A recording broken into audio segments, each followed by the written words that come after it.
Hello ಎಲ್ರಿಗೂ ನಮಸ್ಕಾರ. ಇವತ್ತಿನ ವಿಡಿಯೋದಲ್ಲಿ ನಾನು ಮಟರ್ ಪನ್ನೀರ್ ರೆಸಿಪಿನ ತೋರಿಸ್ತಾ ಇದ್ದೀನಿ.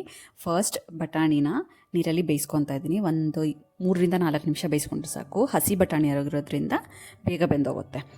ಸೊ ಅದನ್ನು ಬೇಯಿಸ್ಕೊಂಡು ನೀರನ್ನ ಸ್ಟ್ರೈನ್ ಮಾಡಿ ಸಪ್ರೇಟಾಗಿ ಇಟ್ಕೊತಾ ಇದ್ದೀನಿ. ನೆಕ್ಸ್ಟು ಒಂದು ಬಾಣಲಿಗೆ ನಾನು ಒಂದು 5-6 ಟೇಬಲ್ ಸ್ಪೂನಷ್ಟು ಎಣ್ಣೆ ಹಾಕ್ಕೊತಾ ಇದ್ದೀನಿ. ಸೊ ಎಣ್ಣೆ ಹಾಕ್ಕೊಂಡಾದ್ಮೇಲೆ ನಾನಿಲ್ಲಿ ಏನೇನು ಐಟಮ್ನ ಕಟ್ ಮಾಡಿ ಇಟ್ಕೊಂಡಿದ್ದೀನಿ ಅಂದರೆ ಮೆಣಸಿನ್ಕಾಯಿ ಒಂದು 4-5 ಹಸಿಮೆಣಸಿನ್ಕಾಯಿನ ಚಿಕ್ಕದಾಗಿ ಚಾಪ್ ಮಾಡಿದ್ದೀನಿ. ಕೊತ್ತಂಬರಿ, ಶುಂಠಿ ಬೆಳ್ಳುಳ್ಳಿ ಪೇಸ್ಟ್ ಇದೆ. ಮತ್ತು ಮೀಡಿಯಮ್ ಸೈಜು 2-3 ಆನಿಯನ್ನ ಸಣ್ಣದಾಗಿ ಚಾಪ್ ಮಾಡಿಟ್ಟಿರೋದು. ಸ್ವಲ್ಪ ಸಣ್ಣದಾಗಿಟ್ಟರೆ ಬೇಗ ಫ್ರೈ ಆಗುತ್ತೆ. ಸೊ ಕಾದಿರೋ ಎಣ್ಣೆಗೆ ನಾನಿಲ್ಲಿ ಹಸಿಮೆಣಸಿನ್ಕಾಯಿ ಹಾಕಿ ಚೆನ್ನಾಗಿ ಫ್ರೈ ಮಾಡ್ತಾಯಿದ್ದೀನಿ. ಸೊ ಇದು ಫ್ರೈ ಮಾಡೋದ್ರಿಂದ ಈ ಹಸಿಮೆಣಸಿನ್ಕಾಯಿ ಖಾರ ಎಲ್ಲ ಚೆನ್ನಾಗಿ ಎಣ್ಣೆಯಲ್ಲಿ ಬಿಟ್ಕೊಳ್ಳುತ್ತೆ. ಸೊ ಒಂದು ನಿಮಿಷ ಫ್ರೈ ಆದಮೇಲೆ ಕೊತ್ತಂಬರಿ ಸೊಪ್ಪನ್ನ ಹಾಕಿ ಫ್ರೈ ಮಾಡ್ತಾಯಿದ್ದೀನಿ. ಸೊ ಇದಾದಮೇಲೆ ಶುಂಠಿ ಬೆಳ್ಳುಳ್ಳಿ ಪೇಸ್ಟು, ಇದನ್ನು ನೀವು ಬೇಕಂದರೆ ಮನೇಲಿ ಮಾಡ್ಕೊಂಡಿರೋ ಶುಂಠಿ ಬೆಳ್ಳುಳ್ಳಿ ಪೇಸ್ಟು ಹಾಕ್ಬೋದು, ಇಲ್ಲ ಅಂದರೆ ಅಂಗಡಿಯಿಂದ ತಂದಿರೋದು ಹಾಕ್ಬೋದು.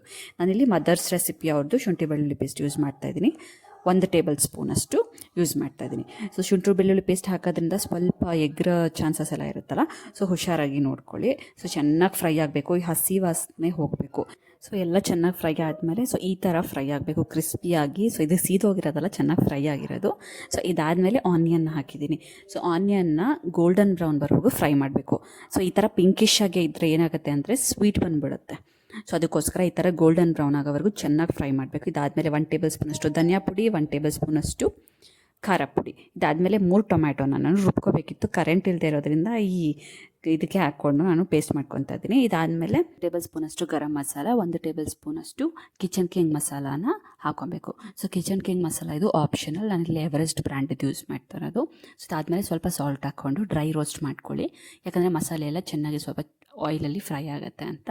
ಸೊ ಇದಾದಮೇಲೆ ಒಂದು ಅರ್ಧ ಗ್ಲಾಸಷ್ಟು ಇಲ್ಲ 1 ಗ್ಲಾಸಷ್ಟು ನೀರು ಹಾಕಿ ಈ ಗ್ರೇವಿ ಕನ್ಸಿಸ್ಟೆನ್ಸಿಗೆ ತೊಗೊಂಡು ಬಾಯ್ಲ್ ಮಾಡಿ, ಅದಾದಮೇಲೆ ರುಬ್ಬಿಟ್ಕೊಂಡಿರೋಂಥ ಟೊಮ್ಯಾಟೋನ ಹಾಕ್ಕೋಬೇಕು. ಸೊ ಇಲ್ಲಿ ಸ್ವಲ್ಪ ತರಿ ಆಯಿತು, ಯಾಕಂದರೆ ಪವರ್ ಇರಲಿಲ್ಲ ಅಂತ, ಕರೆಂಟ್ ಇರಲಿಲ್ಲ ನಾವು ರುಬ್ಕೊಳ್ಳೋಕ್ಕೆ. ಸೊ ಅದಾದಮೇಲೆ ಕ್ಯಾಶು ಪೇಸ್ಟ್ ಒಂದು 10-15 ಗೋಡಂಬಿನ ನೆನೆಸಿ ರುಬ್ಬಿ ಹಾಕಿರೋದು. ಅದಾದಮೇಲೆ ಸ್ವಲ್ಪ ಸಾಲ್ಟ್ ಹಾಕಿ 1-2 ಟೇಬಲ್ ಸ್ಪೂನಷ್ಟು ಮೊಸರು, ಇದು ಆಪ್ಷನಲ್, ಬೇಕಂದರೆ ಯೂಸ್ ಮಾಡ್ಕೊಳ್ಳಿ, ಜಾಸ್ತಿ ಹುಳಿ ಅನಿಸಿದ್ರೆ ಬೇಡ.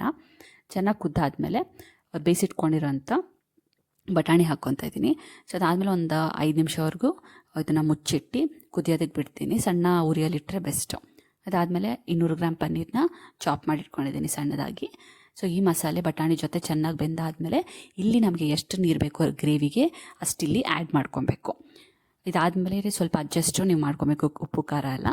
ಸೊ ನೆಕ್ಸ್ಟ್ ಪನ್ನೀರ್ ಆ್ಯಡ್ ಮಾಡ್ತಾಯಿದ್ದೀನಿ. ನಿಮಗೆ ಬೇಕಂದರೆ ಲೈಟಾಗಿ ಪ್ಯಾನ್ ರೋಸ್ಟ್ ಮಾಡ್ಕೊಂಡು ಸ್ವಲ್ಪ ಆಯಿಲ್ ಹಾಕ್ಕೊಂಡು ರೋಸ್ಟ್ ಮಾಡಿ ಅದನ್ನು ಸಹ ಆ್ಯಡ್ ಮಾಡ್ಕೊಬೋದು. ನಿಮ್ಮ ಕನ್ವೀನಿಯನ್ಸ್, ನಿಮ್ಮ ಟೇಸ್ಟ್ ಅಕಾರ್ಡಿಂಗ್ಲಿ ನೀವು ಮಾಡ್ಕೊಬೋದು. ಸೊ ಗ್ರೇವಿ ಚೆನ್ನಾಗಿ ಕುದಿಬೇಕು, ಆಗಲೇ ಮಸಾಲೆ ಎಲ್ಲ ಇಳಿಯೋದು ಮತ್ತು ಪನ್ನೀರ್ ಮತ್ತು ಬಟಾಣಿ ಫ್ಲೇವರ್ ಗ್ರೇವಿಗೆ ಬಿಡುತ್ತೆ. ಇದಾದಮೇಲೆ ಕಸೂರಿ ಮೇಥಿ ಹಾಕ್ತಾಯಿದ್ದೀನಿ, ಅದು ಸ್ವಲ್ಪ ಟೇಸ್ಟಿಗೆ. ಅದಾದಮೇಲೆ ಕೊತ್ತಂಬರಿನ ಗಾರ್ನಿಷ್ ಮಾಡಿ ಮಿಕ್ಸ್ ಮಾಡಿದ್ರೆ ಮಟರ್ ಪನ್ನೀರ್ ಗ್ರೇವಿ ರೆಡಿ. ನೀವು ಟ್ರೈ ಮಾಡಿ ಹೇಗಿದೆ ಅಂತ ಹೇಳಿ. ಸೊ ನಮ್ಮನೇಲಿ ಎಲ್ಲರಿಗೂ ಇಷ್ಟ ಆಯಿತು. ನಾವು ಇದ್ರ ಜೊತೆ ಕಾಂಬಿನೇಷನ್ ಆಗಿ ತೊಗೊಂಡಿದ್ದು ಪೂರಿ. ಸೊ ಪೂರಿ ಮಟರ್ ಪನ್ನೀರ್ ಇವತ್ತಿನ ಸ್ಪೆಷಲ್. ಸೊ ನೀವು ಟ್ರೈ ಮಾಡಿ, ನನ್ನ ಚಾನಲ್ನ ಸಬ್ಸ್ಕ್ರೈಬ್ ಮಾಡಿ. ನೆಕ್ಸ್ಟ್ ಯಾವ ವಿಡಿಯೋ ಹಾಕಬೇಕು ಅನ್ನೋದನ್ನು ಕಮೆಂಟ್ ಸೆಕ್ಷನಲ್ಲಿ ಹೇಳಿ. Thank you.